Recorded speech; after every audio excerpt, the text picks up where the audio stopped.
I'd like to welcome everybody from across the globe to this global roundtable, and the question before us today, for which we have two esteemed panels of experts. The question before us is India becoming a fascist state? Increasingly, as Western democracies, whether it's in Europe, North America, or here in Southeast Asia and Oceania, are looking to engage with India for very good reasons, for friendship, for trade, and indeed also for defence purposes. We are beginning to hear question from amongst the Indian diaspora and activists in India itself. Are the values that are espoused by the Indian state, values that are said to resonate with that liberal democratic tradition of democracy and freedom of speech, are those values being upheld in the current Indian state? Or is India indeed, because of a series of quite brutal political attacks, lurching towards becoming a fascist state? As friends of India, these are questions I think we need to ask, and we need to challenge, and we need to ask what our role should be across the globe to do what we can to protect those, enormously powerful traditions of openness, tolerance, liberalism, and democracy in India. So I'm David Shoebridge, one of the Greens MPs in the New South Wales Parliament in Australia. And I'd like to commence by acknowledging the land that I'm on is Gadigal land, First Nations land. And the institution that I'm a part of, the New South Wales Parliament, has been a part of dispossessing First Nations peoples on our land, Indigenous peoples of this country. And I think it's important we acknowledge that history of many of the parliaments and governments around the world of dispossessing First Nations peoples. I pay my respects to those elders past, present and emerging, and I commit to my party and my office doing what we can to right those wrongs and deliver self-determination and empowerment to Indigenous and First Nations peoples. And with that, welcome, and we have Joel McKay also joining us from Parliament in a different room to avoid Zoom feedback. I'd like to welcome our panellists from around the world. And look forward to what will be two panels of discussions. The first will be the view from academia and civil society. Each of the speakers have a maximum of 7 minutes, then we hope to have 15 minutes of Q&A at the end. Could I ask those attendees who want to engage in Q&A to put questions to the panelists to include your questions in the Q&A box, and we'll endeavour to get to as many of them as we can in the Q&A sessions following each of the panels. Our first panel of 4 speakers is View from Academia and Civil Society. Our second panel of 3 speakers will be the role of the international community. And I might ask all of our panellists to remain on in that second Q&A session, because I'm sure all of you will be in a position to contribute. It's now my great pleasure to welcome one of my federal colleagues. I'm a mere provincial MP in Australia, but to welcome one of my federal colleagues and friend, Senator Janet Rice, a senator from the Greens in Australia and our spokesperson for foreign relations. Senator Rice. Thank you very much, David. And it's such a privilege to be here at this roundtable with people from all around the world to be talking about such an important topic when it comes to protection of people's rights, dignities, freedoms in India, indeed, as around the world. I'm here on Wurundjeri country in Melbourne, the southern part of Australia, and I want to start also that, like all of Australia, anybody here, we are meeting here today on unceded lands, First Nations lands, and pay my respects to the traditional owners of those lands, past and present, and to commit myself and my office and the Greens to be working for justice for our First Nations peoples, to be telling the truth about the settlement and the colonisation of Australia, and to be working for that truth-telling, for justice and for treaties with our First Nations peoples. And to acknowledge that this is, always was and always will be Aboriginal land. Look, it's as I said, it's a great privilege to be with such experts today, and I'm really looking forward to learning so much from you. I have, since taking on the Foreign Affairs portfolio I think 4 months ago now, the issue of India and human rights in India has been something that has been a constant across my desk, and I have engaged with it, and I can see that I'm going to continue to engage with it over the coming months and years if I stay in this position, or even if I don't. At the previous roundtable that David and his colleagues and the Humanism Project put together and that we joined in October, we heard from a range of speakers on the threats and attacks on human rights in India, and I found that an incredibly powerful and informative discussion, and really underlying and why we're back here today about what an important conversation to be having, and how at that roundtable we heard particularly about the human rights of Muslim people in India are threatened, and how legislation is being used to imperil their rights. As I said, this conversation about human rights, it is a global one, and we see attacks on human rights in so many places around the world. It's just this constant sort of over my desk, sort of here's another place where people, their freedoms, their ability to speak out, their ability to just be themselves is under attack because of who they are. It's global, but it's also profoundly local, because it's each country, region, and individual way that, how those human rights are undermined and attacked can differ. And something I've been reflecting on recently is sort of the importance of understanding sort of the links between a country's internal politics and policies and its political economy and its actions in relation to human rights, both domestically and its international relations. And I think that's an important issue for us in Australia, where we are willing to speak out about human rights in countries and regimes where we have little trade with them, or we don't think that they are our friends globally. But when it comes to countries where we have important trade relationships, or they are countries that we traditionally have seen ourselves allied with, that we are much more silent. And that's something that I think we really need to, address, and to see that we cannot afford to just pick and choose about which human rights and where in the world that we're concerned about. And I think in terms of us for Australia and that trade issue, it's also important for us as we address our political economy of extractivism, of just basically selling stuff, digging stuff up and selling it off to the rest of the world. And that link then with our current foreign policy approaches, and the link between that and how we do or don't advocate for human rights internationally. And I think that link between domestic politics, human rights and international relations, it's also obviously a critical one in India. And to understand the context for recent events in India, we've got to focus on the role of the RSS, the Indian Prime Minister Narendra Modi, himself being a member of the RSS, and has described himself as a Hindu nationalist. And I know others today are going to be speaking in more detail about the RSS and its role in India and the Hindu nationalism it promotes.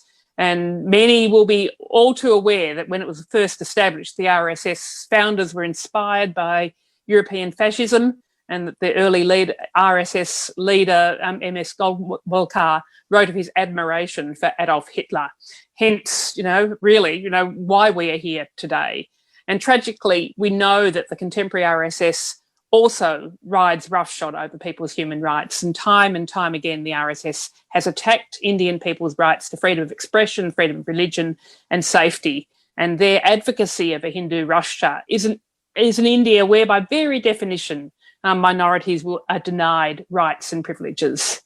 And we know that the RSS are complicit in many human rights violations in India, from standing with the BJP in detaining 2 men arrested for allegedly sharing a satirical image of its chief, to failing to denounce acts of violence and potentially inciting and supporting more violence, including, for example, their role in the violent attacks on students at the JNU University in New Delhi in January this year.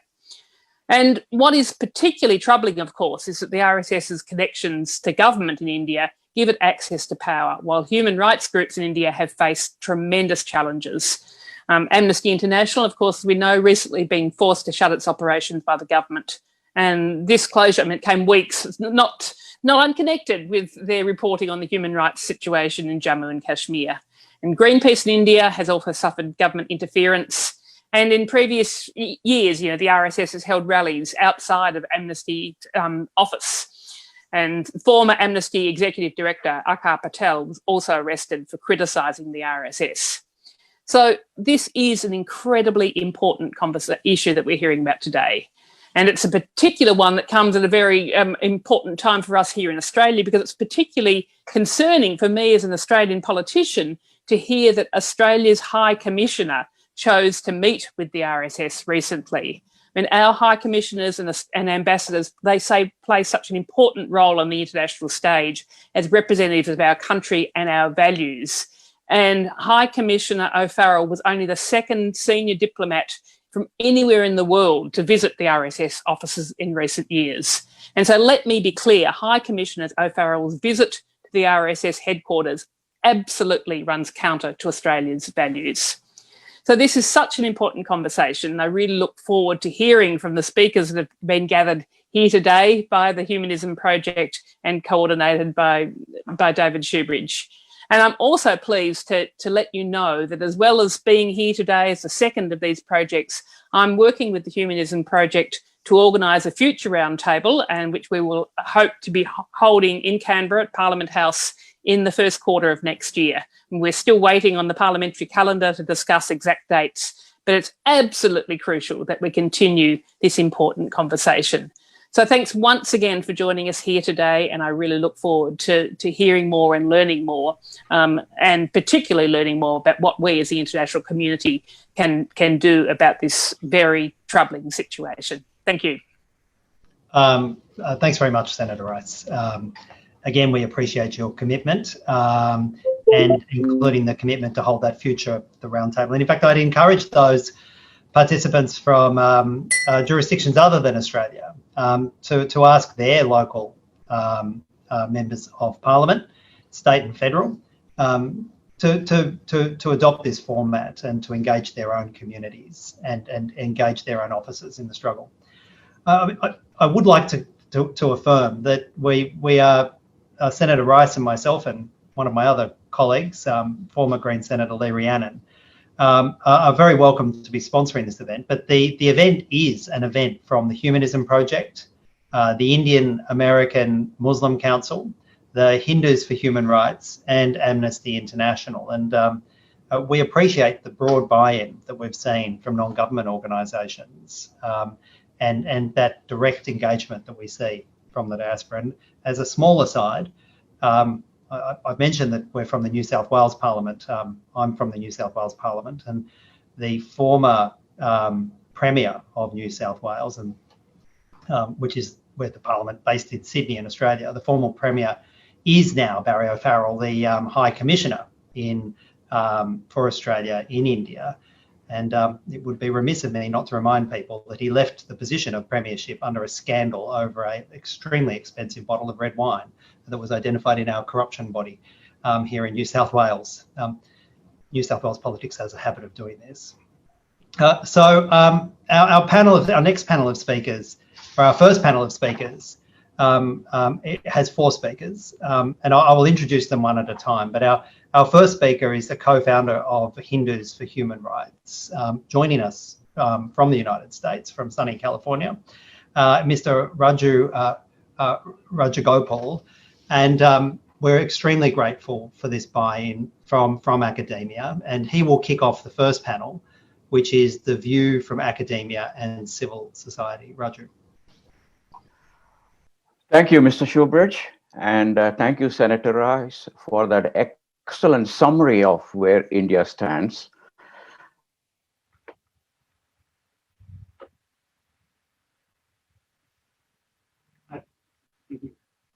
He's frozen. Is everyone else frozen? No.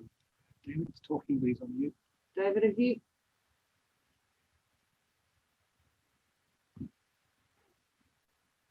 David, you're on mute, David. Yes, I'm just looking to screen share, but I think we've had Raju freeze. Raju is frozen. Is that other participants' experience? Yeah.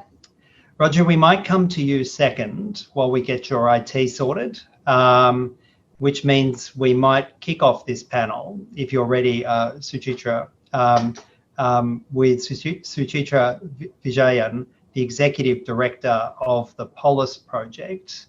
Suchitra, are you in a position to kick us off? I am good to go, yes. Terrific. Well, I'll hand over to you. Thank you. Can everyone hear me? Great. Thank you. I would like to start by thanking everyone who organized this panel, global organizations, elected officials who have come together to create this space to address the ongoing politics of hate, authoritarian tendencies, increasing violence, and above all, dismantling of India as a constitutional republic. Today, I speak wearing multiple hats. As a barrister who had worked in contentious spaces where fascist politics has been used to destroy an entire society, as a writer and a researcher who spent 15 years reporting and documenting human rights violations. Above all, today I speak as a concerned Indian citizen who is witnessing her home being destroyed from afar. As I speak today, it's impossible to ignore the events in India this past week. First, hundreds and thousands of Indian farmers across the country are marching towards Delhi in an act of protest. Many of them have been baton charged and assaulted with water cannons in the middle of a cold wave. Over 100 activists have been detained, including Medha Patakar, Pratibha Shinde, and Kavita Srinivasan. Their crime? Protesting in a democracy against laws that will not only destroy their livelihood, but put the food security of 1 million Indians under question. Second, on Tuesday, the BJP, the current ruling party in India, under state president and member of parliament, Bandi Sanjay, announced that the moment a BJP candidate takes over as the mayor of Greater Hyderabad, the party would conduct a surgical strike in the old city. To be clear, this is a politician who's making an election promise to attack a civilian population and characterizes old Hyderabad, home predominantly to Muslim community, as a legitimate military target. While barbaric and illegal, this is simply part of a long history of demonization and dehumanization of the Muslim community. 85 years ago in Nuremberg, the Nazi government announced 2 laws which institutionalized the exclusion of the German Jews from citizenship and prohibited them from marrying or having sexual relationships with persons of German blood. The Nuremberg laws have been widely acknowledged as precursor to the Holocaust. India has already enacted laws similar to the Nuremberg laws. This week, 5 of the BJP-ruled states decided that in the middle of a pandemic that saw over 100,000 deaths, their top priority was to pass a law that would prevent interfaith marriages. Called, ironically, as Love Jihad, the Love Jihad Ordinance, this gives the state absolute control to harass, punish, and intimidate interfaith couples. Mostly, the couples that they're targeting are Muslim men and Hindu women. This is in addition to the ongoing persecution of students, right activists, and political prisoners. More arrests are expected this week. More arrests are expected to happen this week. Not since the emergency of Indira Gandhi have so many people across India spent so much time in custody for political reasons. Modi's BJP is right-wing and a Hindu nationalist party built on the political wing of the Sangh Parivar. The Sangh Parivar is modeled after the Italian fascists and the German Nazis. Again, this is not new information. Its founding fathers, Sarwarkar and Golwalkar, in their writings have repeatedly emphasized the ideological debt to these fascist movements. The RSS and the Sangh's military forces are modeled after the Nazi SS. In the words of another historian of fascism, RSS and the Sangh in India are the longest running fascist movement in the world, founded in 1925. While BJP has rebranded itself, BJP along with the RSS have rebranded itself as an organization that provides social service and community, and as a community-based organization. As recently as 2015, India's then finance minister Arun Jaitley referenced Hitler during a parliamentary debate. Fascist tactics have been deployed around the world, and increasingly so with the emergence of strong men and authoritarian leaders globally. It is wrong to assume that fascist techniques are only used in dictatorships and totalitarian regimes. We need to acknowledge that right-wing xenophobic movements regularly use fascist methodologies, and democracies can quietly become illiberal, intolerant, and above all, authoritarian. Liberal democracies have continued to birth far-right regimes globally. Today, it's essential to understand how fascist policies work, especially fascist tactics as a mechanism to achieve and hold power, and what this means for the world's largest democracy. Even for the most neutral of observers, it must be clear that we must fight and oppose all right-wing xenophobic authoritarian movements. If history is a guide, then we don't have the liberty of waiting. Time to act was yesterday. We're already 6 years too late. Fascist politics employ various strategies and techniques, and here are some as laid out by Yale University's Professor Jason Stanley. These strategies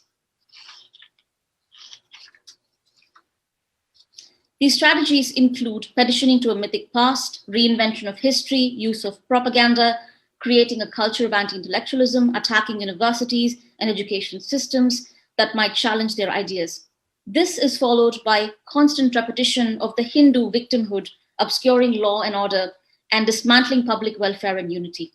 Eventually, with these techniques, fascist politics create a state of unreality. Again, I'm quoting Professor Jason Stanley, in which conspiracy theories and fake news are replaced with reasoned and reasonable debate. We live in dangerous times. In India, politicians employ these strategies regularly. While these elements have always existed, they have come together in India to create the Hindu Rashtra, or the Hindu Indian state. The price I'm afraid we might have paid already is the death of a secular democracy and a state. I submit that the Sangh Parivar through the BJP has captured the state power and uses the full capacity of the state to further its goals. Institutions of the secular republic have been dismantled, and in their place, a subservient structure is being built with ideological foot soldiers.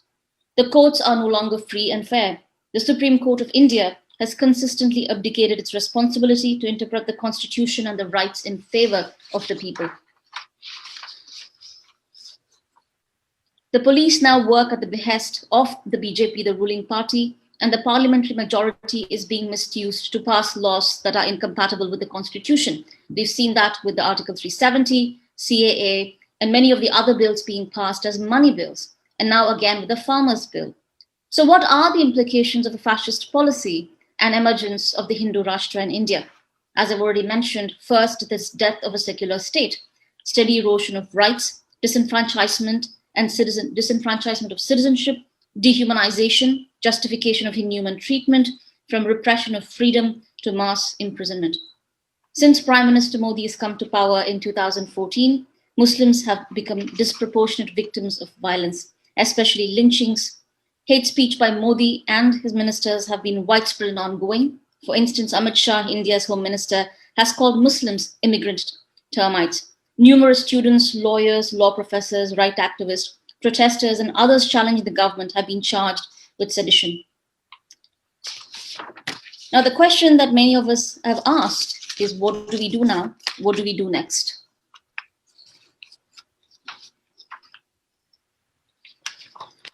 As I come to the end of this conversation, and again, as I said, I'm placing this within the larger context, and I hope the other panelists will go on to expand and talk about the violence that happened in Delhi in February of this year, and the ongoing arrests of students and political leaders, of the increasing the number of political prisoners. Shudha Bharadwaj has been incarcerated for over 800 days.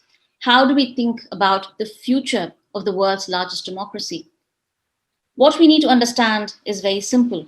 As COVID-19 spreads and over 100,000 Indians have died, democracy itself has become quarantined in India. With the ongoing political repression, arrests of journalists, and the floundering of the economy, this year will prove far more dangerous and damaging for the Indian democracy than anything we've seen so far. What happens in the world's largest democracy with over 1 billion people will have a catastrophic effect on the region. Again, as I say, is India a fascist state? You might not agree with it, but fascist politics and fascist strategies are already here. And the immense damage that they have done will not take years, but generations to reclaim. And as we go, I think the first thing that we need to do is to name the beast that we are fighting. The Hindu Rashtra is here, and I hope together we can all make a difference in terms of creating conversations and also fighting and resisting. Thank you. Thanks very much, Suchitra, for setting the scene like that so comprehensively. I'm sure there's plenty that we'll come back to in Q&A. Raju, have we got you again? Yes, I lost my internet. My apologies. That's okay. It just came back on. All right. So if you're comfortable and set and ready to go, I'll flick to you and I'll share screen and get your slides started. Yes. Is that okay? Thank you. Yeah. All right, here we go.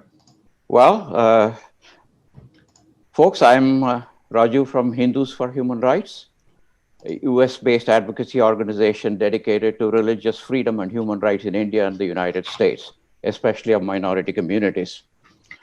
I have 3 propositions that I was going to make as a first speaker, but nonetheless, let me lay them down for you. Number 1, I feel that the Modi government is intensifying efforts to portray religious minorities as enemies as it moves rapidly towards an exclusivist Hindu Rashtra. Allow me to illustrate with 3 recent examples. Faisal Khan, whom you see here in the picture, a Gandhian activist, revived the interfaith movement of Khan Abdul Ghaffar Khan, a prominent Pashtun ally of Gandhi in pre-independent India in 2011. A few weeks back, Faisal embarked on a pilgrimage of Hindu temples to promote communal harmony. At the end of his tour, he happened to be inside a temple talking to a friendly priest when it was time for his noon prayer. He wanted to go outside, but the priest prevailed upon him to pray inside the courtyard itself. When word of his namaz inside a temple got around, Faisal was promptly arrested by the police for, quote unquote, hurting the sentiments of Hindus and inciting communal disharmony. He has been in jail for 22 days, has tested positive for COVID, and has had no success in getting bail. The latest charge by the police, promoting Islam. Father Stan Swami, a Jesuit priest, has been working for the rights of Adivasis, India's indigenous people, for decades. He has been fighting the government's efforts to evict them from their ancestral lands to favor corporate mining interests. He was arrested on October 8th on trumped-up charges of inciting violence at a Dalit rally 2 years ago, far away from where he was. He is also being held without bail. Veterans People's lawyer and labor activist Sudha Bharadwaj had collaborated with Father Stan in his advocacy work. She had been arrested weeks earlier in August on similar charges. Her bail application went all the way to the Supreme Court and was rejected. None of her 16 colleagues, also arrested on similar charges, has obtained bail despite age and health concerns. Sudha and her colleagues underscored the seeming irony that it's the leftist and secular activists who are at the forefront of defending India's religious freedom. It seems to me that the Modi regime is determined under cover of COVID to put away all the leaders of resistance to its authoritarian rule on one charge or another, legal or not, constitutional or not, credible or not, knowing full well that it has completely co-opted the parliament, the mainstream media, the judiciary, and Hindu faith leaders. And it's now cynically targeting peacemakers like Faisal by labeling him as a peace breaker. In my view, the Modi rule checks every one of the 14 signs of fascism as identified by Lawrence Britt. It's on the next slide. Thank you. Proposition 2, Hindu nationalists in the diaspora are subverting minority rights in India, even as they are benefiting immensely from minority-friendly democracies in the US, UK, and Australia. Let me take the case of the United States. Hindu nationalist organizations such as the Hindu Swayam Sevak Sangh and Overseas Friends of the BJP have been working assiduously for years among Indian Americans and have practically taken over the Hindu space, even in college campuses. This has been made possible not only by their money power, but is in no small measure due to the complete absence of alternate Hindu American voices. That is, until we Hindus for Human Rights came on the scene to remind the community of the true meaning of Vasudhaiva Kutumbakam, the world is one family. The recent election saw an aggressive push by PACs associated with these Hindu nationalist organizations, which literally held the gun to the Democratic Party by threatening to field Republican candidates and take away millions of Hindu American votes. One PAC even reportedly demanded that the Biden campaign back off from opposing the Modi government's discriminatory citizenship laws in return for their generous donation to the campaign. Two prominent beneficiaries of Hindu nationalist money power in the US are Congressman Raja Krishnamurthy from Illinois, who was re-elected, and Sri Preston Kulkarni from Texas, who lost his second bid for Congress. Perhaps Peter, who may follow me, will elaborate on this topic further. But here's my question. If another Democratic candidate had openly accepted donations and was publicly endorsed by a white supremacist or a neo-Nazi group, would other Democrats have remained silent? Why are they then tolerating lawmakers of Indian origin who are generously funded by fascist Hindu nationalist organizations? Proposition number 3, the Biden-Harris administration is unlikely, in my view, to openly challenge the policies of the Modi government. The appointment of a longtime Biden confidant, Anthony Blinken, as the Secretary of State is certainly a breath of fresh air after the dangerous regime of Pompeo. Tony is widely expected to quickly reverse many of the Trump-era foreign policy disasters. But will he send an unambiguous message to the Modi Shah regime that America will not tolerate the continuing collective punishment of Kashmiris and the disenfranchisement of over 200 million Muslims through the Discriminatory Citizenship Amendment Act and the National Register of Citizens? It is too early to tell, but we simply cannot take any chances. Progressive Indian American groups must gear up quickly to lobby hard with the State Department and the Congress for a holistic India policy. Any attempts to justify so-called quiet diplomacy with the Modi regime must be pushed back.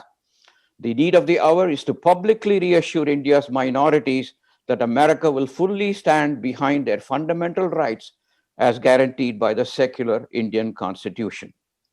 Let me end with a word about India's leftists who are now in the front lines of fighting the Modi regime. For years before the rise of Hindu nationalism, the left had it right, as they created some of the landmark pro-poor programs, such as the Rural Employment Guarantee Scheme, National Food Security Act, Social Security, and the Right to Information Law. Today, under the Modi Shah regime, all such programs are under concerted attack, and there seem to be no rights left except those of the Hindu right. Thank you all for listening.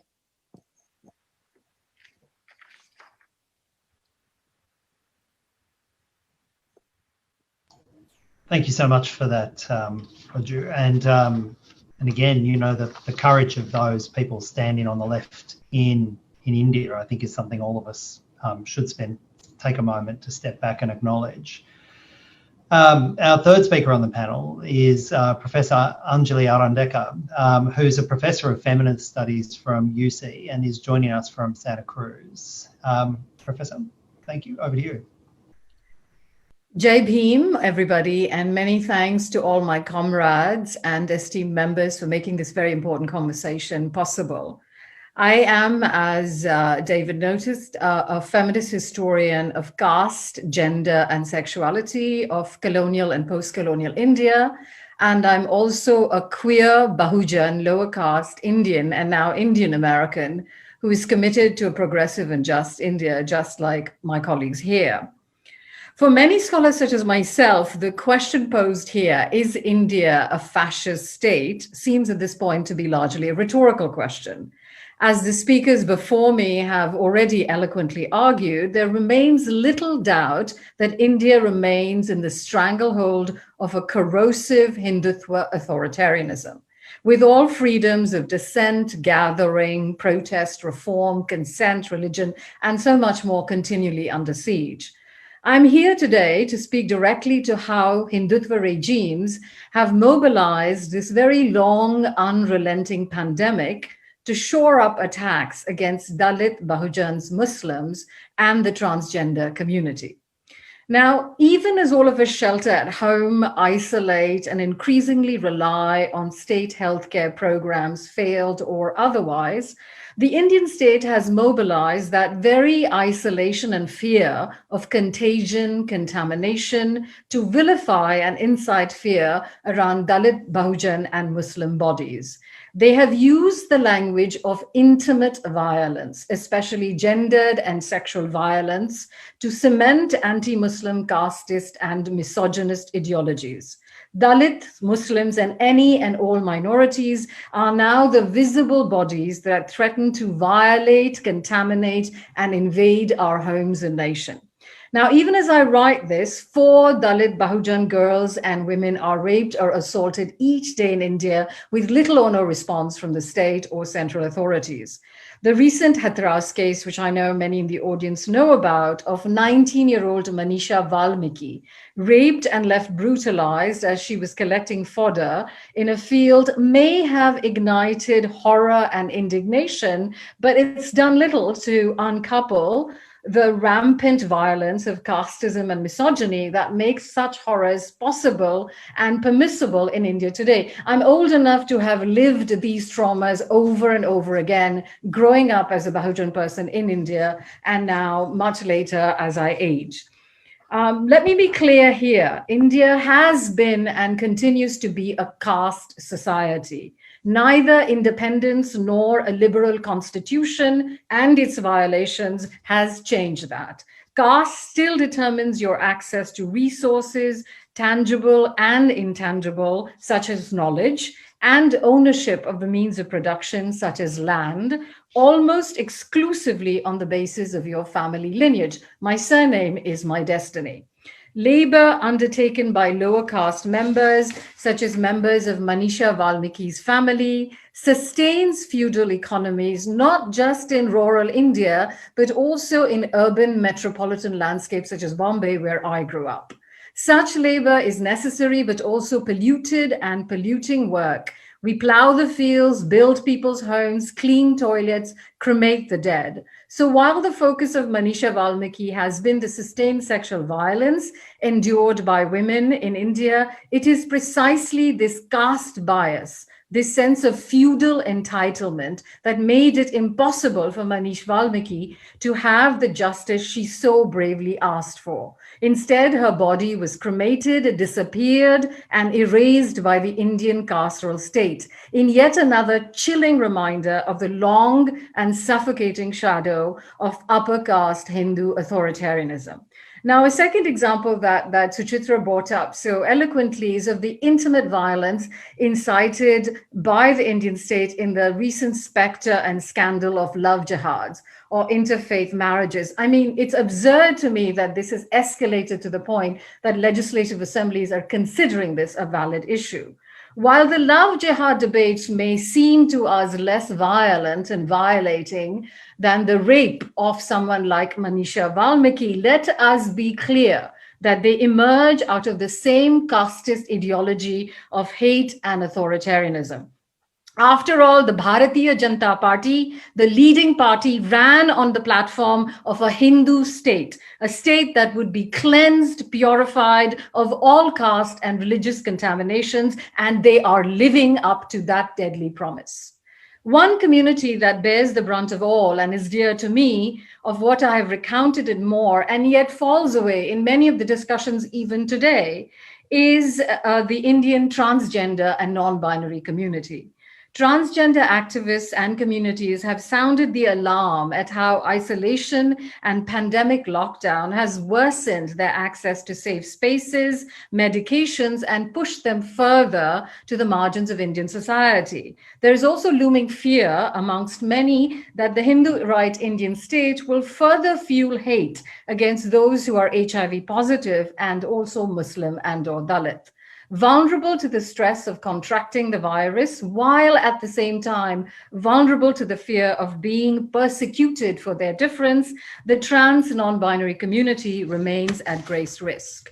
Now, I don't, however, want to leave you with these harrowing stories of hate, loss, and destitution. Instead, I want to leave you with the powerful images of a large-scale resistance movement sweeping India that is being driven by the very collectivities that the Hindu state wants to eradicate.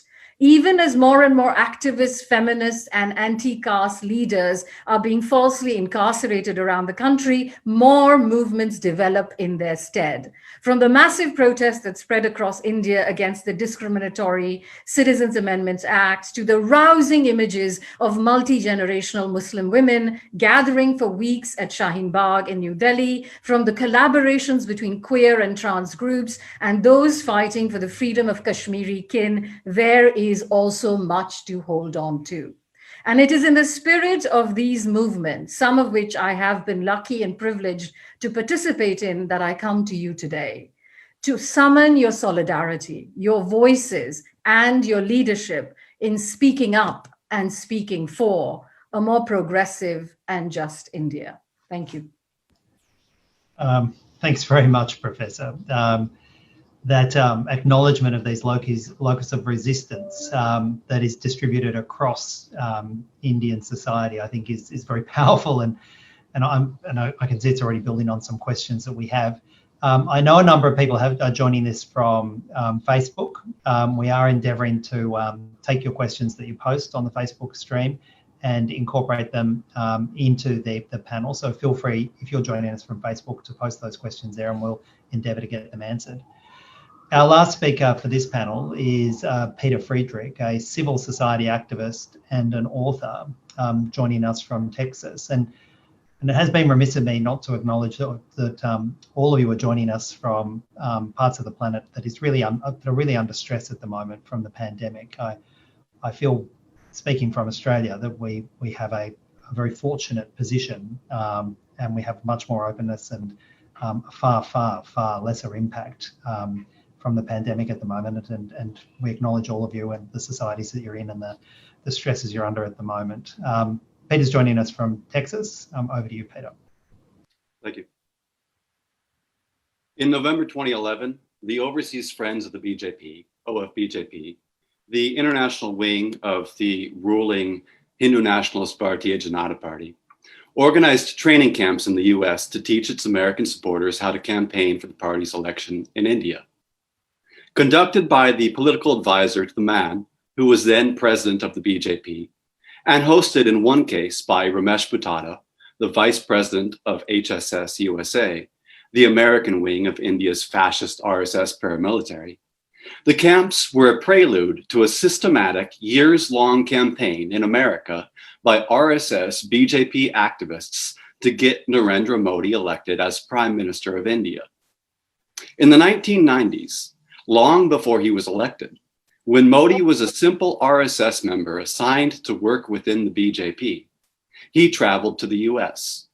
While touring America, he stayed with people like Ramesh Shah, a former president of OFBJP, and Bharat Barai, a former governing counselor of the Vishwa Hindu Parishad of America, the US wing of India's VHP, which is labeled by the CIA as a religious militant organization. Fast forward to the 2000s, and Modi, after being accused of allowing or even orchestrating an anti-Muslim pogrom in Gujarat, was banned from entering the US. Nevertheless, in ensuing years, the OFBJP's Ramesh Shah traveled to Gujarat to campaign for the BJP's election, while the VHP America's Bharat Barai began hosting routine video conferences with Modi to popularize him among the Indian American diaspora. In 2013, leading up to India's general elections, the OFBJP's annual convention featured the BJP vice president, who appeared in person, as well as a video conference with Modi, who, in addressing his audience of Indian Americans, urged them to play a meaningful role in helping to get him elected. That they did. While the OFBJP, reported one newspaper, worked to fight the negative impressions about Modi that will be created by his opponents who will lobby US lawmakers, they mobilized a massive campaign to ensure his election. While thousands remained in the US to staff phone banks to call Indians and urge them to back the BJP, up to 5,000, some of whom have been described as hired volunteers, flew to India to serve as boots on the ground for Modi's campaign. Meanwhile, the US Congress was considering a bipartisan resolution which warned that strands of the Hindu nationalist movement have advanced a divisive and violent agenda that has harmed the social fabric of India, and praised the US government for denying Modi a visa. As it gained traction, Congresswoman Tulsi Gabbard stepped forward to derail it, claiming that criticism of Hindu nationalism, a term she later defined as pride in one's religion, prevented strengthening the ties between the US and India. What Gabbard neglected to mention as she opposed the resolution was that nearly 21% of her congressional campaign donations that year came from RSS, BJP, and pro-Modi activists, including people like OFBJP's Ramesh Shah, VHP America's Bharat Barai, and HSS's Ramesh Buttada. In 2014, leading up to Modi's election, Buttada organized phone banks and sent off an OFBJP team to India, which included Ramesh Shah, while Barai personally led a team of 650 who traveled to Gujarat to campaign for the BJP. Gabbard's role did not go unrewarded. After Modi was elected, she was invited to keynote an OFBJP banquet celebrating his victory.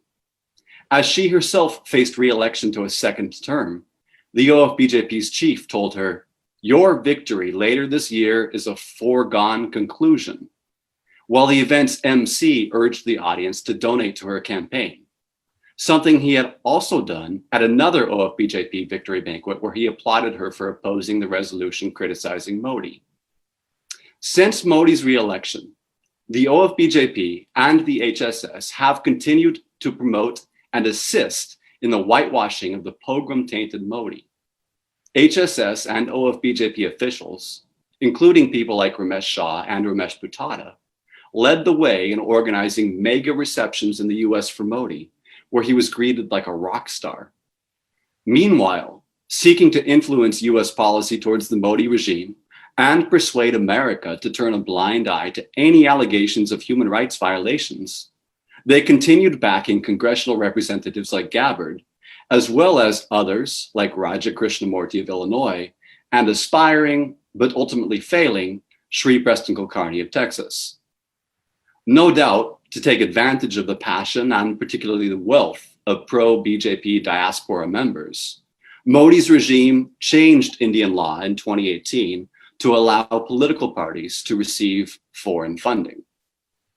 In August 2020, 29 years after it was established in 1991, the OFBJP USA was finally forced to register as a foreign agent and admit that it often acts under the direction or at the request of BJP officials. Nevertheless, the group remains active in approximately 40 countries around the globe, including Canada, the UK, and Australia.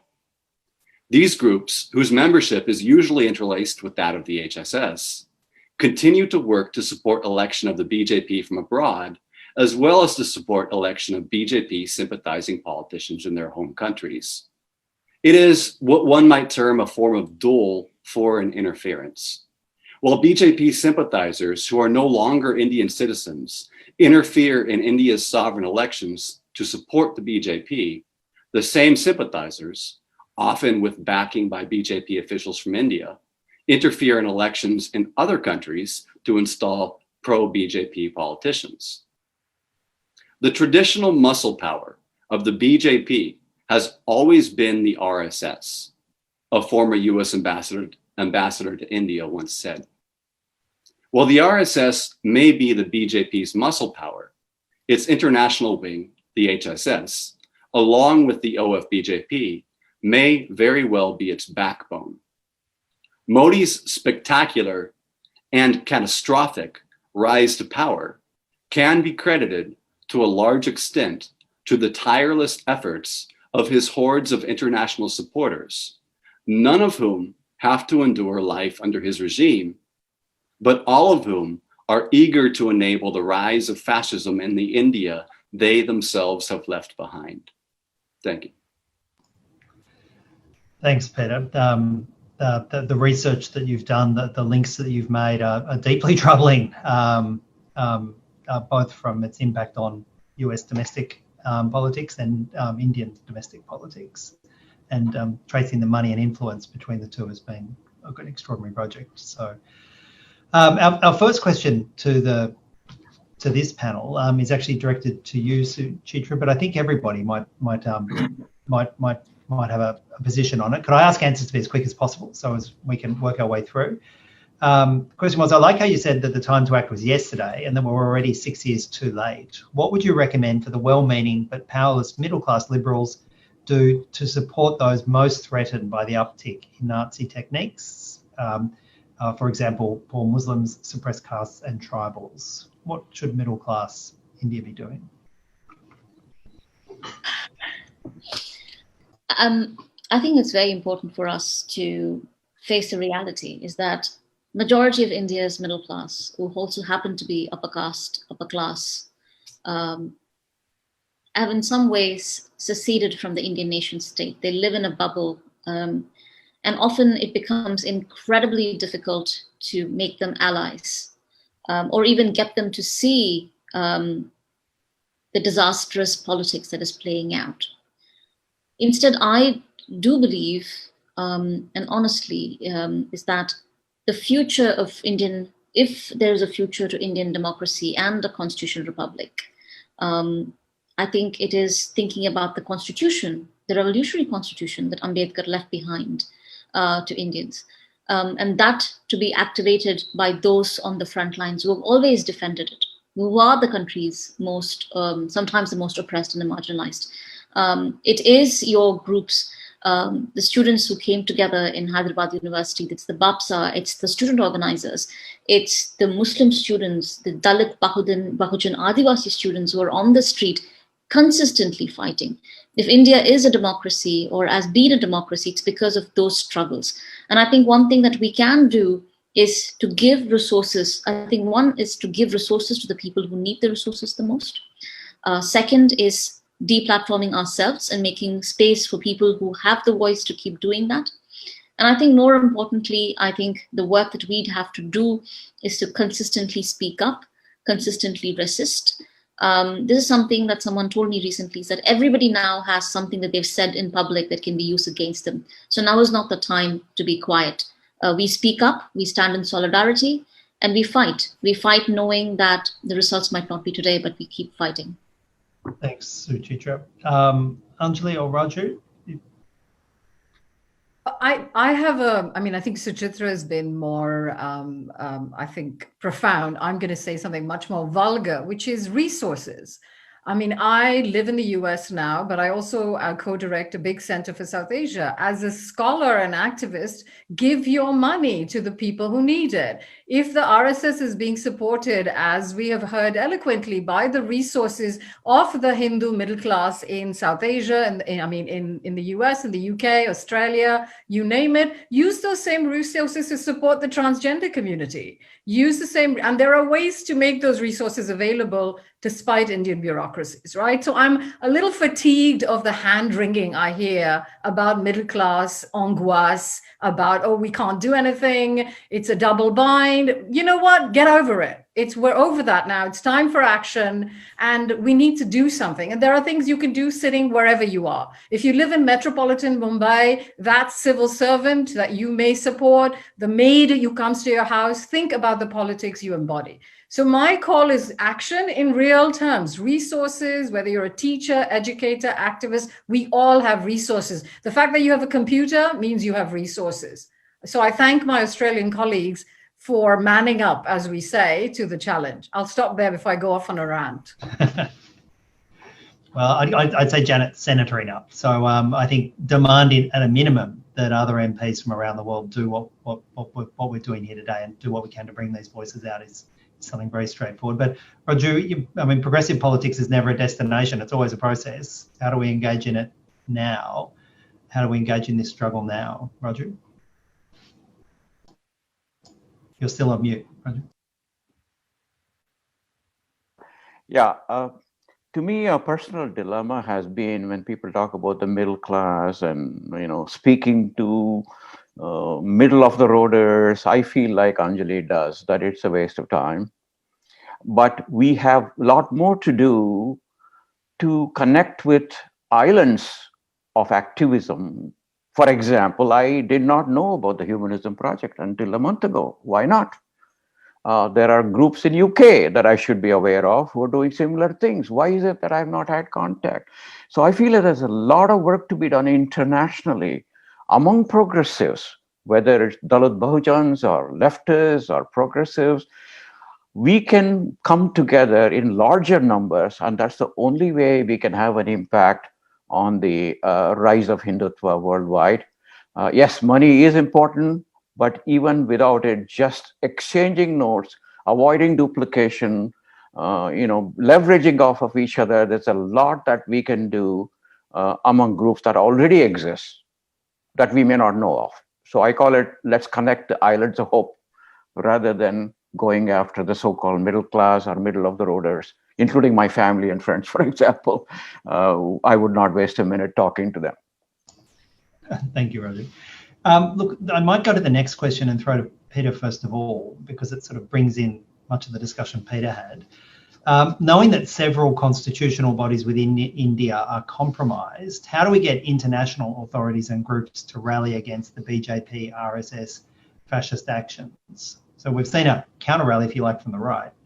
How do we see the left mobilise internationally, Peter? Yeah, well, that's a good question, and that's kind of a constant challenge.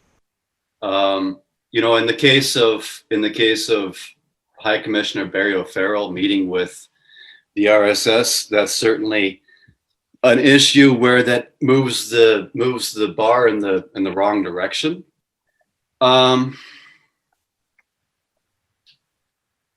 I think the major challenge is simply that there is a major ignorance outside of India, within the English-speaking world, about the RSS, about the BJP, about Modi, about just fundamental politics of India in general.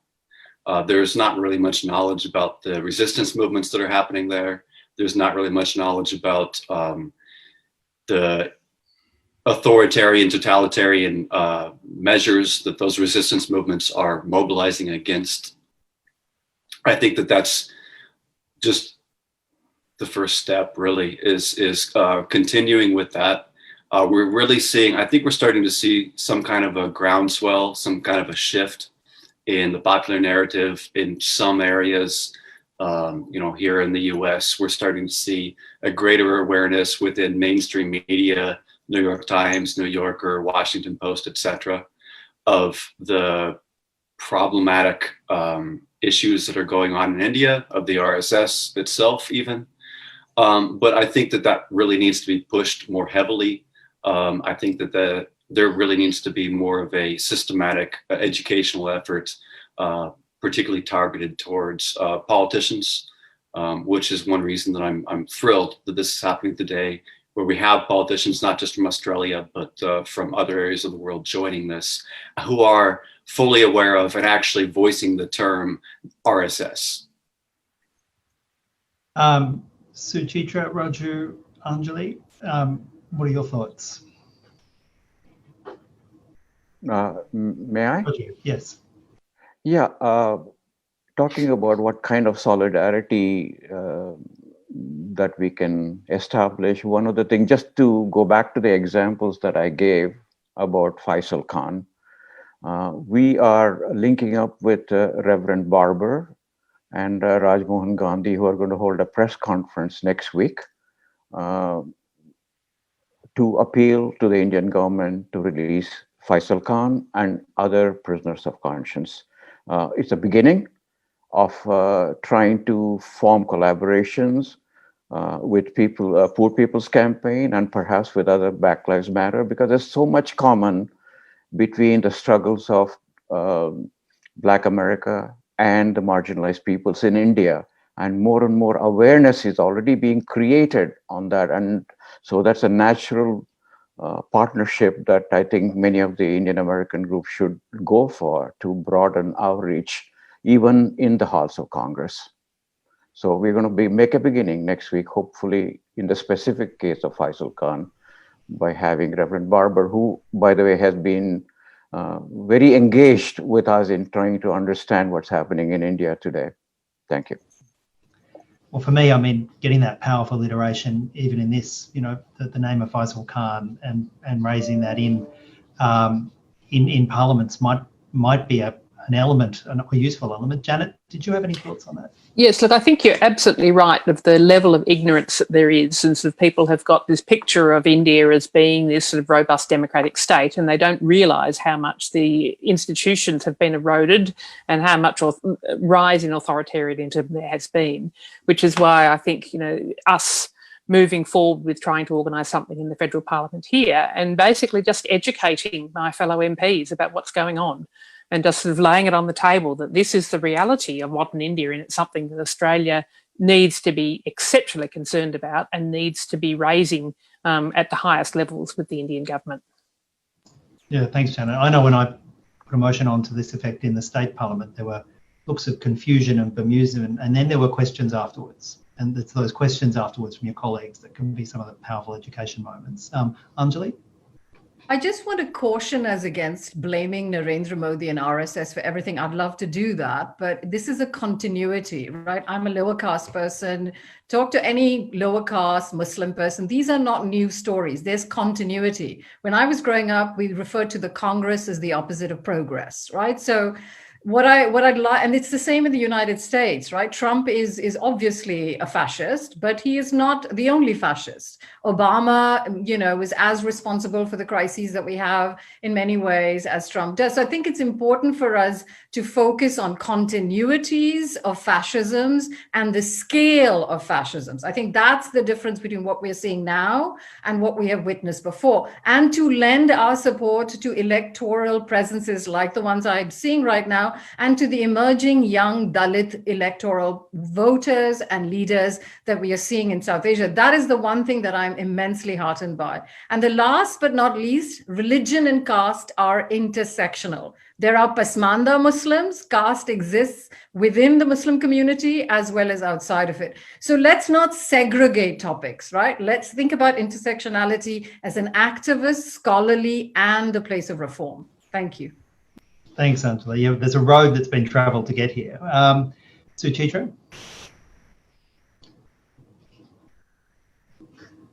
I'm not an activist, and in some ways, a lot of the public engagement that I've come to learn from people like Raju. I think that the first thing I told Raju in our first conversation is that I'm not an activist, I'm learning. And one thing I have come to learn in the last 6 months is that these are multi-causal, and I think we need to push for actions every single day. Half the work is just turning up. It's not sexy, it's not interesting, it's sometimes exhausting because you're dealing with so many resources. Again, resources is important. A lot of this labor is not paid. Those on the front lines are not paid for this labor. I'm not kidding, we literally spent a week trying to raise $3,000 for a legal fund that we couldn't manage to gather together. And this was a case that everybody knew, and yet we couldn't. Which means that while we think about the larger things, I think we really need to kind of hunker down and plan for the next. We need to do two. We need to think about, as Anjali rightly said, the historical continuities.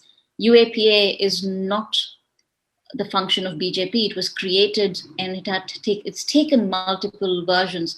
Similarly, while we talk about silencing 8 million Muslims through Article 370, it was P. Chidambaram under Congress who imposed the first mobile phone ban, if I'm not mistaken, in 2007, 2008, which means that these histories of oppression have continuity. So we need to understand that. Second, the architecture of impunity needs to be addressed and dismantled continuously. And third, as I said, half the work is just turning up. And I think acknowledging the labor, building it forward is important. And second, passing on institutional knowledge. There is an entire group of remarkable people who got together and banned Modi from coming to the United States. And that institutional knowledge, I feel, is somehow lost in between. Now, some ways, there's a new generation of activists and thinkers and scholars. Some ways we didn't pass on this institutional knowledge. And I think those are all things that we have to do. And again, I acknowledge that these burdens often fall on the shoulders of very few. And it's important for us to acknowledge the mistakes, build better, and keep moving forward. I know this sounds, it's as I said, it's not sexy, but these are things that we really need to do and keep thinking about. Half the work is just turning up. Yeah, indeed, and showing solidarity. One of the inspiring grassroots activism movements that's happened in my country has been a movement to ensure that the funds are available statewide, a nationwide movement to have the funds available to get jailed Indigenous Australians from one of our states out of jail because they were being put in jail for unpaid fines. And that movement allowed people to contribute. It highlighted an issue, made practical, real difference in people's lives, and brought those linkages together. Those kinds of inspired reality changes to people's real living conditions can be quite inspiring. Look, we have probably time for a very quick response to this. One more question before we go to the next panel. To all panelists, how do you explain BJP's continued success in the recent Bihar state elections and other by-elections, despite their failure on every front? Who wants to kick that one off? Raju, I'm going to pluck you out to get us started, and then we'll see where it goes. Well, I haven't studied the results in detail, but from what I understand, the opposition did quite well. But you have to understand that the entire machinery, entire apparatus of public relations is in the hands of the BJP. So it's a kind of a glass is half full, half empty thing. There are people that are looking at the results and are encouraged that next time we may do better. But just to give you an anecdote, this was an instance where we made an attempt to counter the WhatsApp messages from BJP by experimenting with messages beamed from supporters from around the world in support of the opposition. It was a small project to see how it might work, but something like that ought to be scaled up in the future elections so that we can have a much better and robust counter to the messaging that BJP has monopolized up to now. So that didn't make a difference in this case, but certainly was a way to try something new in terms of supporting the opposition parties. So I don't know if anybody else has a much, I'm sure you have a better look at what the results were. I'm just being at a very superficial level at this point. Professor. David, I think the question raised is a very important one, right? Why, in the face of relenting failure of state machinery, are these people getting reelected? We had the same situation in the United States. I think Bihar is an interesting place because of the Yadav hegemony. Yadav, the son, did not win, but he came close to winning. But I think what is an important takeaway from Bihar is that the machinery of the BJP is attenuating.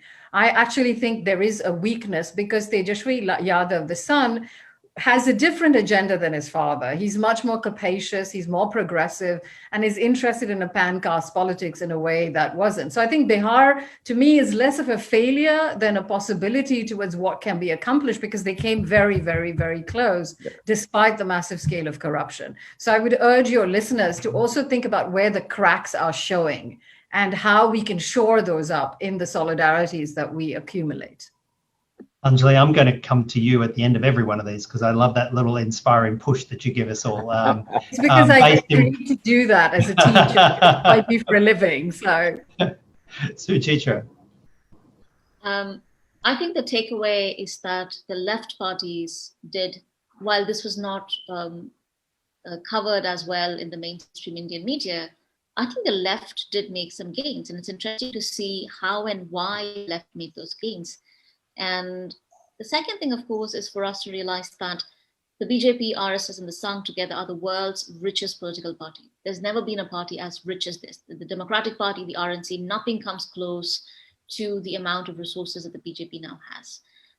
First. Second, I very briefly spoke about this, but really couldn't address it, is that we're living in an echo chamber of disinformation, where you're constantly given information that is misinformation, disinformation. You're in this constant place of just, it's noise, and you barely have the clarity to make decisions. And finally, one thing that handful of journalists in India have been doing is actually questioning the integrity of the Election Commission of India itself. I'm not just talking about the machines, which again have raised series of concerns where the VVPAT does not match. Basically, the number of votes put in and tallied do not tally together.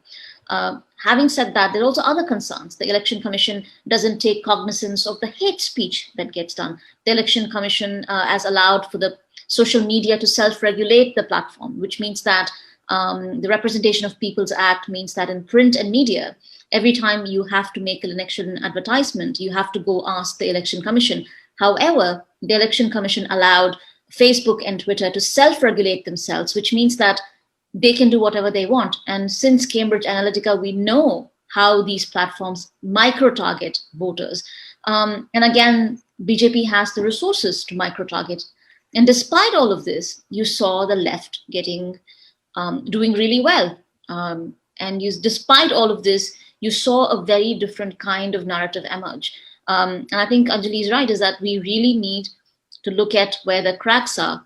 And the cracks will tell us, also it's a good way for us to sit down and think strategically. And often the left is robbed, I feel, of this because we're responding to a moment. We've never had the time to strategize for next week. We don't have even, I do not know what we're going to do tomorrow because I know that there are going to be a series of arrests that's coming up. We don't have the capacity to strategize. And I think those are all things that one has to keep into account when we think about how, I don't think we understand how powerful the BJP is, surely in terms of size, resources, and more importantly, access to RSS and the paramilitary wing of RSS that's on the ground, and how well they've covered ground in the last and built that capacity over the last 100 years. Thanks all. Look, we have a bunch of questions which we will come back to after the next round, the next panel, which we'll have to move to now because of time. So I will commence the next panel now, which is the role of the international community. I ask all our panelists to stay online because I'm sure there'll be contribution at the end. We're very fortunate to have joining us from the UK, Shaffaq Mohammad, who is a British politician and served as a Liberal Democratic member of the European Parliament for Yorkshire and Humber. And Shaffaq, we are, as I said earlier, very grateful for you joining us. I know the time difference makes it a real challenge, and we really appreciate you sticking with us. Shaffaq, over to you. Thank you, David, and it's wonderful to hear some eloquent voices, particularly from people of Indian origin. It's really important, I would say, that those voices have to be given a platform and what the message they have to say, because I think it's really important to say that the BJP and RSS are not India. And I think you have to constantly repeat that. Because at the moment, what tends to happen is that people who want to attack or question the Modi government constantly say, well, you're having a go at India. This is colonial powers again, particularly in the UK, interfering in Indian politics. These issues are internal matters, therefore, please don't get involved. Because India doesn't get involved in internal matters of, say, United Kingdom or Australia or US, therefore you should not get involved in our internal matters.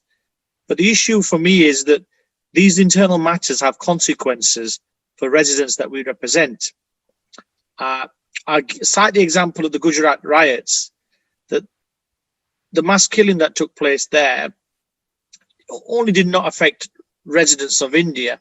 Actually, there were 2 residents of Yorkshire, in the north of England, who from a small little town called Batley that I doubt anyone on this call has ever heard of.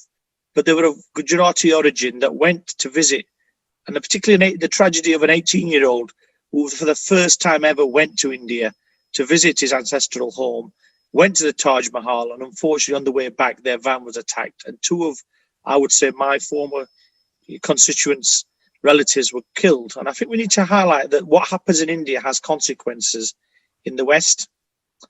And with that, the issue is that I have found that any criticism of India or questioning of India, it gets a very intolerant response.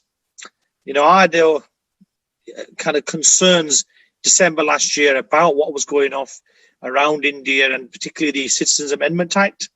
And we have a human rights, or we had, the European Union has, the European Parliament has a human rights subcommittee, and members from that were very much concerned around not just CAA, NRC, but also what happened in August previously with the lockdown in Kashmir. And by the way, I better point out that I am of Kashmiri origin, be it on the Pakistan side, because when you start to question the issues of what's happening in India, this current regime will go after you. You know, they went after me in the sense of, this guy's was born in Kashmir. Yes, I've never hid that. It's very obvious from the way I look that I'm not of white British origin. And I've always made the first speech I made in European Parliament. That's what I said. I came to the United Kingdom as a 4-year-old, and we reside in Sheffield, which is one of the big cities in Yorkshire. And they will go after you. And I think if we're going to be champions of human rights, then we've got to develop a thick skin, because they will personalize you. They will go after whatever they think will touch somebody's raw nerve. They'll call you an agent of foreign powers. And I think what we need to do as an international community is stick with it. Because what I've found about these intolerant regimes, whether it's the Chinese, whether it's the Iranians, whether it's the Egyptians, when you shine a light of scrutiny from abroad, they do not like it. They will try to shut you down. They will try to use big money, as others have pointed out, to challenge you. They will say that, this trade deal that we're going to have with India will go down the pan, Shaffaq, because that's what I was told.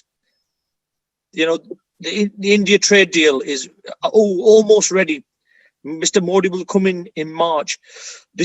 We agree with everything you're saying, Shaffaq, but we really don't want to rock the boat. And my view is human rights, civil liberties have to be at the forefront. They cannot be pushed aside because of trade deals.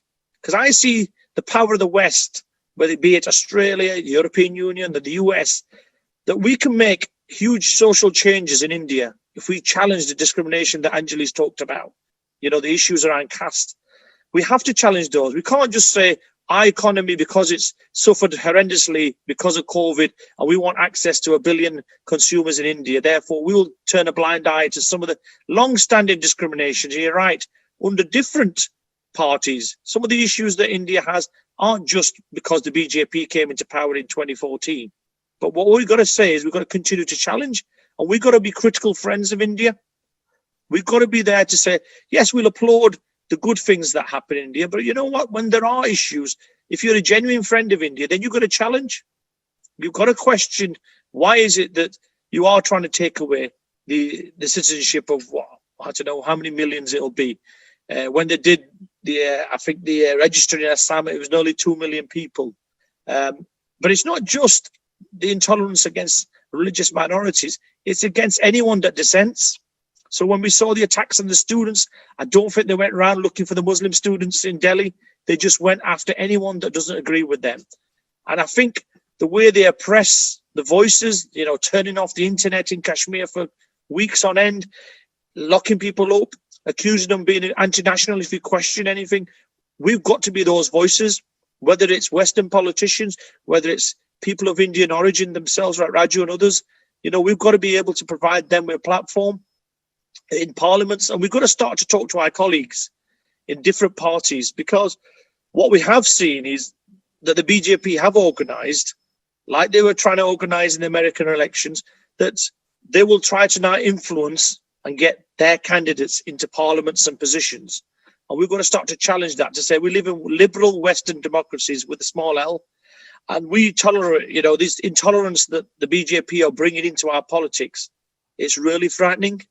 They are trying to shut down debate, shut down any criticism. And of course, big money does play a part. It's an unfortunate fact of politics, whether it's the US or UK, that people think they can buy their way around the system. And I think we've got to challenge that.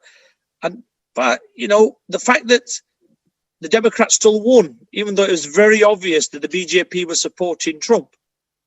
You know, even with my limited language, Agli bar Trump Sarkar, basically next time around it'll still be a Trump government. That fell away, and I think we need to keep reminding people in the West that actually we can have a better India. You know, India can play a much better role in the world. There can be an alternative India. What we can't allow are these voices of intolerance. So we've got to challenge the fake news that's out there, because what we're seeing is, and we all laugh about it when we look at the debates that take place on some of the TV channels, and we compare with what we have in the United Kingdom with the BBC and others, and think, my goodness, how on earth can they allow that to happen? Well, some of these channels are now coming on to satellite broadcasting within the United Kingdom. I'm sure they'll probably be available soon, if not already, in Australia, America. And we have regulators. Ofcom is the one here in the United Kingdom. And I'm going to be encouraging people to monitor those stations and not allow the intolerance, the bias, the outright fake news that they push out. And if they do breach those, to refer them to the Ofcom regulator to clamp down on. Because in the European Parliament, we had a magazine that was called European Parliament Today. And I have to say, when I was there, I honestly thought it was an official publication of the European Parliament. It was only when I started to see the language that was being used in there, and I'm thinking, this is not international diplomatic language. This is a language akin to, you know, basically very right-wing fascist organizations, that we discovered actually this has got nothing to do with the Parliament, because they were personally attacking me in several of the articles. And then other colleagues started to say, yeah, actually, it's very biased. It's very one way. This, how on earth is the European Parliament doing this? And what we realized was it was just a little setup by whom I do not know, that whether they're linked to the state of India or not, that were actually pushing a particular line. It was very much anti-India's neighbours, and etc. So we've got to be wary of the fake news. We've got to also challenge our politicians. And this is not just the Indian origin politicians, but, in my view, the white British politicians that stand aside and say, oh, this issue is too complicated, I don't want to offend. What we've got to say is, look, there's people's lives that matter here. And if you want to champion human rights, it's easy to have a go at Iran. It's easy to have a go at what's happening in Syria. It's easy to have a go at what's happening in Hong Kong.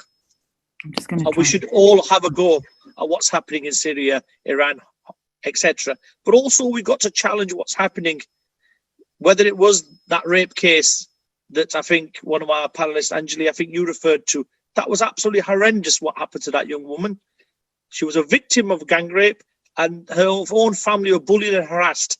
And that cremation that happened at night, we need to challenge that. And we're going to challenge what's happening there, whether it's to religious minorities, whether it's to actually people who are termed as lower caste. I hate that word. I absolutely hate that word. And you're right, Anjali, the caste system doesn't just exist within the Hindu community, it exists within the Muslim community. And I always try to challenge that myself. And therefore, we've got a lot to do. And we've got to organise, and it's fantastic that we're speaking here. I'm from the United Kingdom, speakers from the US. We've got to build this broad coalition and promote those voices, and particularly those female voices, because often they are the biggest victims in all of this intolerance, whether it's the mothers in Kashmir who've lost their sons, their husbands, their fathers, and often the sexual violence. I think we really have to put a spotlight on the sexual violence that happens, and we've got to carry on. So thank you, David, for organising, and I look forward to the questions from our guests that are on the panel. Thanks so much, Shaffaq. The Australia-China relationship at the moment is under a huge amount of stress. China is Australia's largest trade. China is Australia's largest trade partner, and it overwhelmingly favours Australia.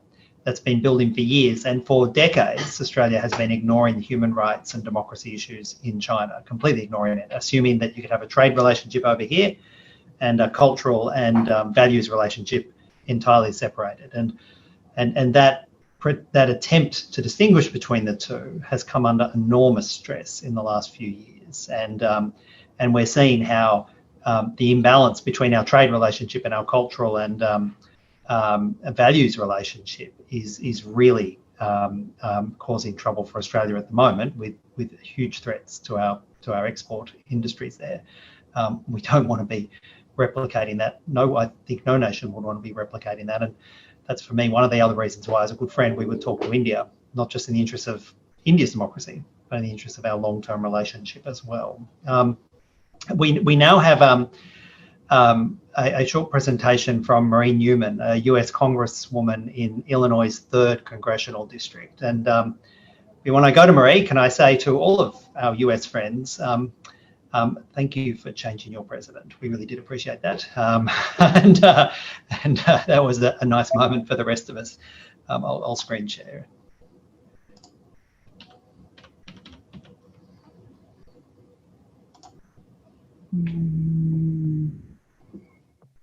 Good evening, good morning, good afternoon, hello, and salam to all. I know that we are all coming to this great conversation from different parts of the world, so I want to make sure I talk in everybody's time zone. I am Maureen Newman. I am the Congresswoman-elect to Illinois' 3rd District here in the United States, and this topic of nationalism is such an important one to discuss right now. In our country, as many of you know, we have had a good bit of nationalism affecting our discourse and policy, and it has been a frightening 4 years. The good news and the hope that I bring is that we have a new president-elect in Joe Biden that is a compassionate, moral, and embracing president of all ethnicities, all nationalities, all religions. So today, I guess I want to bring some hope to all of you. Nationalism is a horrifying concept that has spread throughout our globe. But I do think that in this tide that has turned in the US, that it will affect other nations' postures around nationalism. In India, we see the worst of it, where Muslims are being literally decimated through hunger and displacement and worse. My heart breaks for that. It is happening in many spots around the world, and it must be stopped. Please know that my entire platform is based on racial equity, equality, and human rights. Human rights is very important to my office, and you will always have a partner in me to support human rights around the world. What I will say moving forward is I already see strong policies from President-elect Joe Biden noting that we are going to be a full partner across the globe and work with human rights. So I want to send a message of hope today to this organization that has been assembled today to let everyone know that there are brighter days ahead. We will be working with you as a nation, and anyone is welcome to reach out to me to discuss any of these topics. But please know, I condemn all forms of hate. I condemn all forms of anti-Islamic sentiments and actions, and you do have a compassionate voice in me. So with that, I will wish everybody a wonderful evening, morning, and day. And please, let's all stay in touch. Thank you for your time today, and I hope your meeting goes along splendidly. Thank you.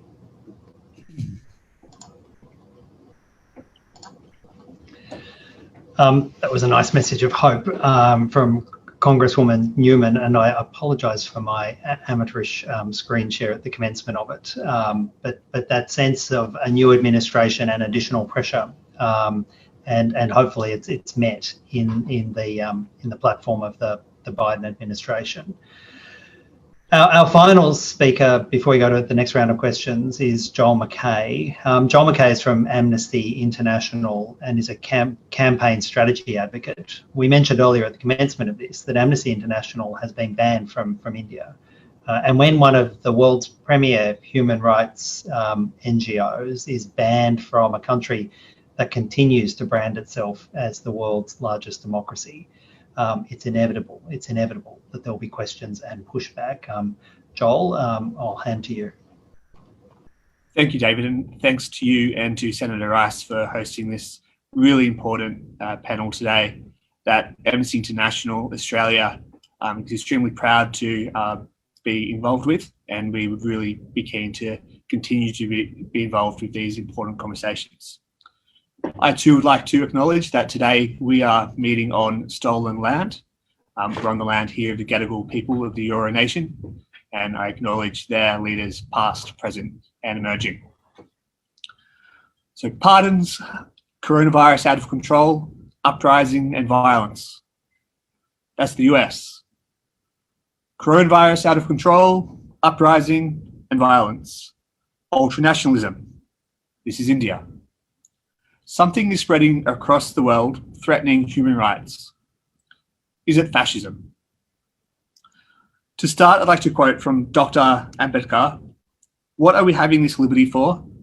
We are having this liberty in order to reform our social system, which is full of inequality, discrimination and other things, which conflict with our fundamental rights. So I'm going to talk about some characteristics of the Indian government and how they relate to human rights today. Extreme nationalism. All panelists have talked about it today, and it is obviously at the core of the issues that we need to discuss and deliberate. Modi's Hindu nationalistic ambitions for a Hindu Rashtra is well known and obvious through his administration. Nationalism, or being nationalistic, is not a human rights violation though. But the way that nationalistic ideal rolls out through administration definitely has potential to weaken institutions, as we see, and to threaten human rights. The Gujarat Riots that have been talked about, they claimed more than 1,000 people, mostly Muslims. This happened on Narendra Modi's watch, yet he was subsequently re-elected with even greater voter support. Modi's roots in the RSS created fear among minorities and secularists in the lead up to the last national election, from which he emerged the country leader. But what does this look like when it's rolled out in terms of human rights?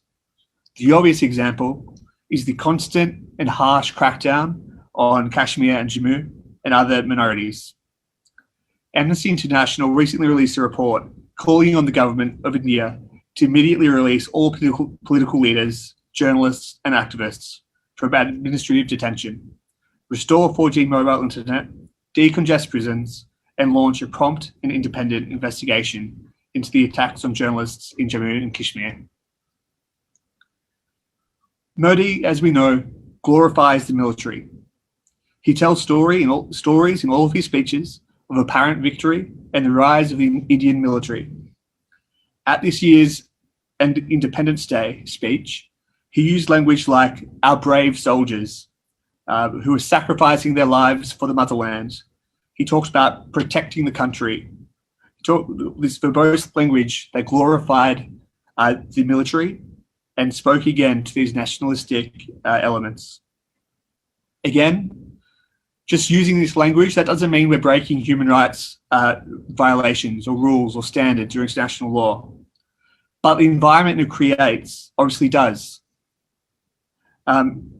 Amnesty produced another report this year regarding the New Delhi riots, riots that occurred in this atmosphere of hate and division. We forensically detailed examples of Delhi police officers empowered by this environment of hate, indulging in violence with the rioters torturing in custody, using excessive force on protesters, dismantling protest sites, and being mute bystanders as rioters wreaked havoc.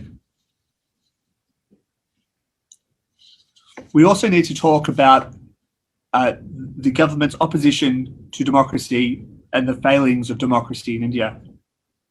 What this looks like is the crushing of dissenting voices and attacking institutions that exist for the collective good. Many today, again, have mentioned the closure of Amnesty International India. It's a real shame and something that our movement has felt right across the world. I particularly worked with Amnesty Indian campaigners quite closely, and we're really missing their presence on our activism.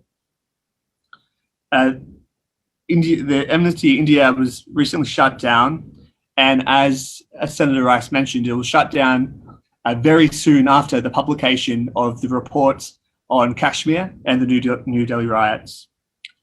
In September, Amnesty India came to know that all of its bank accounts were completely frozen by the Enforcement Directorate, bringing most of the work of the organisation to a grinding halt. A lot of directors and staff of the organisation have been called in for investigation around this as well. This isn't the first time Amnesty International India has been targeted, and we're not the only organisation being targeted either. As Senator Rice mentioned, Greenpeace too has been investigated and closed down in recent years on similar grounds. The breakdown of democracy is also seen in attacks against low caste groups, followed by judicial processes that look like persecution and state-led harassment, particularly against Dalits. Large numbers of social activists and academics, as we know, have been harassed and arrested. Government institutions have been captured and brought under control. Ongoing efforts by the central government to control the Reserve Bank indicate that Modi government is trying to reduce the separation of powers and to establish a more centralised system of control. The same applies vertically, allowing the BJP to synchronise its action more effectively than ever. This centralisation is obviously a big red flag to human rights. These red flags, operationalised, look like the many repressive amendments to laws such as the UAPA, the Transgender Persons Protection of Rights Act, and the Right to Information Act.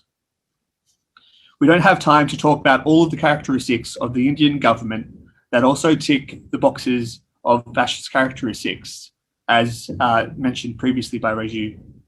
But the thing we need to be thinking about are a growing opposition to political and cultural liberalism, conservative economic programs, a revolutionary image, and an alleged equality of social status. In terms of the role of the international community, what we are seeing is just a lack of strong, consistent voices calling India out. The Quad Security Dialogue and the Malabar exercises are recent examples of the relationship between Australia and India becoming closer. The strengthening of the relationship provides a good opportunity for Australia to keep check of human rights in India. However, we're very concerned that the federal government has not yet taken advantage of this strengthened and closer relationship to shine a light on the human rights violations. During recent Senate estimates in our Parliament, in the Senate of Australia, Senator Rice asked 5 times of a government official if they had raised human rights in recent strategic dialogues with the Indian government. 5 times this government official said no. It's a real stark example of Australia not using the opportunities that they have to bring India to account. And we thank Senator Rice for asking these questions of the government. Just to put it simply to close, Australia and other world leaders need to stand up. They need to speak for Indians. They need to call out human rights abuses. Thank you. Thanks very much, Joel. Really, again, I think all of us appreciate the work of Amnesty International. If you have a link to that most recent report that you could share in the chat, that would be great. Maybe have a chat with Nicola there and she can share it through my office otherwise. Look, we've had a bunch of questions coming through, but Shaffaq, one of the first ones is about, and I'll just read it. Hi Shaffaq, you did a great job networking European parliamentarians while tabling the Citizen Amendment Act NRC motion. I gather you got 355 of our 388 MEPs to support you. So first of all, I think we all should acknowledge that achievement. Can you tell us what it was that won over such an overwhelming majority of European parliamentarians?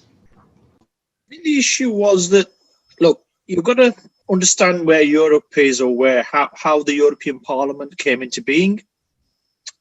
And it was in the back straight after the Second World War. And the fact that the Nuremberg laws and the CAA, the fact that what started the issues, the persecution of the Jewish Europeans, was taking away the citizenship in Germany, had a profound effect on people. So it was about explaining. Initially, it was like, well, it's India, we don't want to upset them. But when you started to go around the different groups, and obviously I had great support from one of the Green MEPs, Scott Ainsley from London. So you have to work across parties here. And we actually went out and started to talk to people and say, look, they're about to take potentially citizenship away from tens of millions of people. Detention camps have been set up. Even though the Prime Minister claims there's no such thing, there's videos that show signs in the road saying detention camp. So there's a real trust deficit here between what the official government line is, whether the Prime Minister or the ambassador here in Brussels is telling you, and what the reality is on the ground. And how can it be that we, a parliament that came into being on the backdrop of Second World War, the persecution and the murder of 6 million European Jews, that we're going to now turn a blind eye? And once you start to kind of put that information in front of people, people then started to say, right, okay. And I know we were on our way out as British MEPs, but there were MEPs from different groupings, Greens, the Conservatives, the Socialists, that came up to me and said, thank you for actually bringing this to my attention, because we just thought India was the Taj Mahal, the sounds, the smells, the kind of chaos of the traffic. We didn't see this alternative side. And I said, India is all of that, what you talk about, but actually the government is not very tolerant. And what we've got to do is shine this spotlight. And I was still for the India trade deal, because I see that as potential to bring millions of people out of poverty. But what I didn't want to do is turn a blind eye, like you said, in what's happening in Australia with China, with the trade. That we can't just have trade without human rights, because that's our potential to be that force for good. So we've got to work across party. We've got to bring this information. And the work of Amnesty International and others is really crucial, because in this age of fake news, what we can't do is also push new information that's not correct. But the work of Amnesty International and others is really important in doing that. Thanks, Shaffaq. Look, as an Australian, I do want to apologise to all of you for setting Rupert Murdoch upon the world, but I will point out that we had him first, and we've suffered the longest. We have a challenging question from Sushant Kumar. It is, what is the yardstick for fascism? Are neighbours of India like Pakistan and China liberal? Is BJP so extreme in theory and action as Pakistani state and political parties, or as Chinese CCP is? Or are we comparing India with social democracies of Europe like Norway, Denmark, etc.? And the finishing question that I'll throw first to perhaps one of our first panelists is, what do you expect on an annual per capita income of $2,000 compared to Australia per capita of $50,000? Who wants to have the first go at this one? Suchitra? Oh, Angela, you were first on the button, so I'll go to you. I was just going to say that I think that using the word authoritarianism is more productive than using the word fascism, because fascism links us to a European model, which is not to say that that model has not been useful. I'm a scholar who studies it, fascism and authoritarianism. But I think authoritarianism allows us to understand how the particularities of the South Asian subcontinent pre and post partition have led us to where we are. So, for example, it's very important that now the region is described as Indo-Pacific. It used to be Asia-Pacific. So that is the geopolitical shift that came out of Trump's bonding with your Australian premier. That's the first time the term came out, right? So I think it's important for us to think about fascism and authoritarianism as mutations of some of the same sort of violations of rule, but authoritarianisms are more subtle, more ideological, and more harder to discern. So fascism wakes people up, but authoritarianisms in these current forms, in the Philippines, in Pakistan, and all of these other places, is taking on a much more perilous and insidious role. So I'm more in favor of using the word authoritarianism, because then we can talk about Australia as well as brandishing a smaller, minor version of it, just like South Asia, rather than using the global South always as a dumping ground for the things that are not working. Suchitra? I think for us, what's really important to understand is that fascism did not end with the Second World War. And if you really read literature that discusses fascism, Nazi Germany, race and authoritarianism, you will come and realize that scholars who've studied it their entire life do not have a definitional category. They all disagree, but what we have come to realize is that certain techniques have been used. So something doesn't have to be a fascist state, but still the techniques of fascism can be used in fascist politics, which goes back to the idea that these techniques and technologies and politics can be employed. They're not, this is something that I said early on, is that these are not just authoritarian or dictatorship or totalitarian regimes that use it. All kinds of regimes employ it. The United States employs it, Britain does, India does, Pakistan does. And what's really interesting is that Stuart Hall, writing about Margaret Thatcher, talks about authoritarian populism. And there he writes about, and this was Thatcher's, the rules and policies that she puts in place kind of creates situations and conditions that now we would very easily recognize in those ways. So what are we really looking at? And I would think that we are looking at a shift. Just as nationalism was a phase, we are looking at a shift in the historical process in which these strategies and techniques are being employed by everybody else. It's here, it's been employed by everybody else. And now, just as we have to rethink definitions and tailor them for South Asia, tailor them for history and memory are local, which means that even in India, for example, the Tamil Nadu where I'm from, response to fascism, response to BJP is very different, say, from how Kerala does it, how UP does it, Bihar does it, Maharashtra does it, which means that we all go back to hanker in our own history and memory to respond back to it. And I think what we really have to acknowledge now is that these techniques are being taken, reused, remixed, globalized, and then deployed in various ways. And I think those are all things that we should be cognizant of, especially how, just as Janet Rice said early on, this is global, yes, but it's also very, very local. And that's how we should be responding to all of this. Peter? Yeah, I want to make a comment that's actually an aside from this issue, tracing back to what was brought up in the previous panel.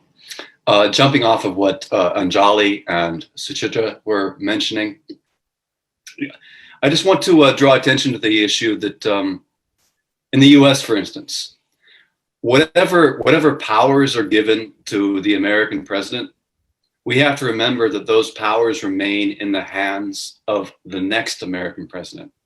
And so you might have powers in the hands of one American president who is less bad than the future one, but the future one has the ability to use those powers and abuse them. So from that perspective, in that context, the RSS, it's the largest, it's the oldest, it's the most overtly fascist movement in the world, I would say. And it has direct connections to European fascism. It also has intersectionality with modern white supremacist movements. However, we do have to remember that it gained the levers of power that it currently holds via the fertile ground of totalitarianism that was cultivated by prior administrations over the past several decades that introduced things like TADA, POTA, UAPA, AFSPA, AFSPA, sedition laws that have been used and abused, that perpetrated the disappearances in Kashmir, in Punjab, in the 80s and 90s, murdering tens of thousands of people, that perpetrated the 1984 Sikh genocide and had rewarded that with impunity, that failed to ratify the UN Convention Against Torture, that continued to perpetrate this environment of casteism and attacks on Dalits and so much more. And so a lot of these underlying issues that have propelled the RSS BJP to power, they really need to be considered in order to properly contextualize how and why the RSS BJP got power that it has, and how and why it's able to implement the fascist agenda that it is implementing. And lastly, I do want to say I would be remiss if I failed to mention in memoriam the victims today on the anniversary of the 26 November terrorist attacks in Mumbai, which also included Joint Commissioner of Police Hemant Karkare, who had actually been in the midst of investigating RSS-linked terrorist bombings against Muslims when he was murdered in those terrorist attacks. Thanks, Peter. Raju, did you want to contribute? Do you accept the premise that there's a link between authoritarianism, democracy, and per capita wealth? You have to come off mute, Raju. You'll have to come off mute, Raju. Yeah, not being an academic or a scholar, just being a mere activist, I tend not to really dig deep into definitions, but I do react to them at a gut level. Just to give you an example, I've been very active. I was very actively involved after the Gujarat violence on the ground. And even today, I heard many people referring to it as riots. And that does bother me. It was not a riot. It is not an equal opportunity violence. It was one-sided. On the other hand, many of my colleagues, especially the Muslim colleagues, immediately started calling it a genocide, which equally bothered me because it seems to diminish the idea of a genocide as we have learned. So to me, the most appropriate term to use, which perhaps I was one of the first to start using it, was Gujarat pogroms, which to me related to what I thought actually happened on the ground without a lot of analysis of what it means. So my issue with terms like fascism, I never used the term fascism until about 2 or 3 months ago. But after I started to analyze the news reports from India and compared them to those 14 points that I talked about, I was myself surprised at how closely it came to a definition of European fascism. So today, to me, using the word authoritarian in many ways kind of dilutes it because many countries can be considered authoritarian. We are trying to shine the light on India. And to me, fascism seems to be the most appropriate way to describe it, even though many of my fellow Indians don't understand the term fascism or pogroms for that matter, but we need to educate them. So I'll leave it at that. Look, I really do apologise. We have run out of time. We have a bunch of additional questions in the Q&A about the role of the diaspora. How do we fight money politics? How do we combat the reach of BJP and RSS funding in democracies apart from India? And you can see the questions just piling up. Obviously, there is a compelling need to have more of these discussions, build more of these links, and build more of this united front. But I do apologise. We do have a hard deadline today, and I thank all of you. Sorry, David, to interrupt. Can I ask a quick question? Can those questions be shared with all the panelists? Absolutely. We will cut and paste them now and share them. We've also recorded this session, so we will ensure that that's available for those who want to share it. And we'll get those questions to all the panelists as soon as we're able. And again, look, thank you all for your collective wisdom. And in fact, and again, thank you for those very positive, practical and empowering suggestions about how we can build solidarity platform those who need our support to be platformed so that their voices can be heard. And I might just request my colleague, Senator Rice, to give us a final message. Senator. Thank you, David. And look, thank you, everyone, all of our speakers and everybody who's joined in this conversation today and put those really insightful questions in the chat, which, yes, some of which attempts have been made to answer, others I think we really need to tackle. Look, I just wanted to finish just by my sense at the end of this session is a really visceral sense of being part of a global community, and that a part of global humanity, and that works two ways, both that what is happening in other parts of the world, obviously India, as we've been focused on today, matters, and that there are people's lives at risk, there are people who are suffering, and that we as other humans in other parts of the world, that there's something that we can do about it. And in fact, that we've got a responsibility as being part of that global humanity to do something about it.